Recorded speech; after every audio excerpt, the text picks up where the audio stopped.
Welcome back to Picks and Politics, everybody. And lots of congestion pricing updates in the past week, and it's leaving many people in both New York and New Jersey wondering, is this really going to happen, right? There's no two better people to get in the latest info on this one than Henry Rosoff and Greg Macher, who have been extensively covering this story for months now. You guys tired of talking about it yet? Yes, Never. Yes. My favorite topic. Let's talk about it a little more, okay? Okay, if we have to. And let's talk with begin with the lawsuits now, because we've seen this before, right? These lawsuits that come to try to halt it. So, Greg, there's a judge who will hear the cases in late December.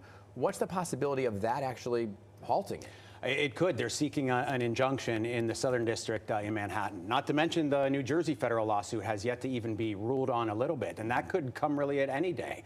The Manhattan judge dismissed some aspects of it, but kept alive those environmental reasons or the economic reasons for requiring more kind of study. That's going to be the end of December, which then could draw this whole thing out. And really the needle has moved here because you have President-elect Trump coming in, so the game is stall, stall, stall, not necessarily win the lawsuit. Well, and that's what I just asked Congressman Gottheimer about. You know, are you tactfully trying to delay this until it gets into President-elect Trump's hands? And he said, no, like, this is what I've been fighting for all along here. But there are people who want it to happen. You've spoken to many of them. I mean, the day that this announcement came, there were folks who were saying, hey, let's move forward with this. So who are some of them, and what are they saying about it? Well, transportation alternatives and some of the other transportation groups. I mean, look, the MTA itself will tell you that 85% of the people that come into Manhattan below 60th Street in the congestion pricing zone are, in fact, or Central Business District, Greg would have corrected me, are in fact using public transportation. But that being said, you know, New Jersey's not getting anything to improve its public transportation. So there are people that want this. The projects are desperately needed. We're all on the subways every day, or at least from time to time, and see that the projects are needed. Yeah, so you have that anger and that frustration, especially from New Jersey people or from the drivers that have to do it. The riders want to see the elevators. They want new signals. They want the new trains. They want electrified buses. They want some expansion. They want these state of good repair things.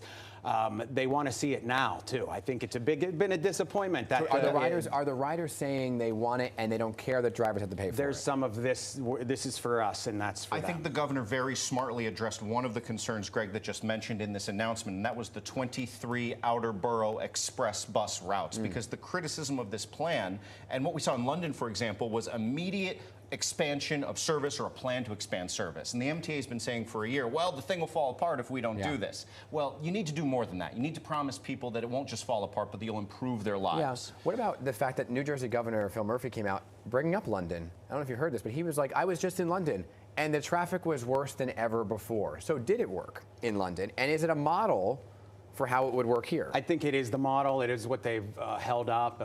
New York references it. We're a different kind of animal here. The London one has an exemption for people that live within it. Yeah. So it is a little different, but I think the London people will say it did have an impact on I mean, traffic. they could afford to build a brand new subway line through the heart of London. I mean, can you imagine a brand new subway line that cuts from like the Bronx to Manhattan to Brooklyn? That's such a pipe dream. So well, interborough, that's on the list, but again, it's only environmental. It's now. We'll see it. Hopefully. Or maybe across 125th, that expansion. And Second Avenue subway is there, but again, even that first ride might be 10 years from now. That's if it's all funded. And that's, I think, what people have a trouble with is seeing the money right now and processing it. Well, this is a long-term investment and a long-term project, but I just really quickly, because we're almost out of time, I want to get to the politics of it all. There's a lot of talk about whether or not the pause and unpause was a political strategy by Kathy Hochul, and now you have President-elect Trump saying, well, if I win, which he did, I'm going to put a halt to it. And so where are we at?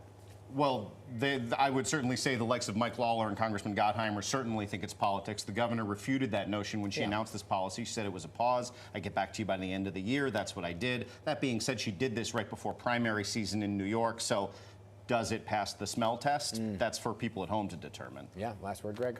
I know that we need it. Everybody wants a functioning system. It would have been nice to address some of these concerns, the New Jersey ones, besides some environmental things. Also, the Bronx, before we see this. Maybe not such a high price at the beginning, too.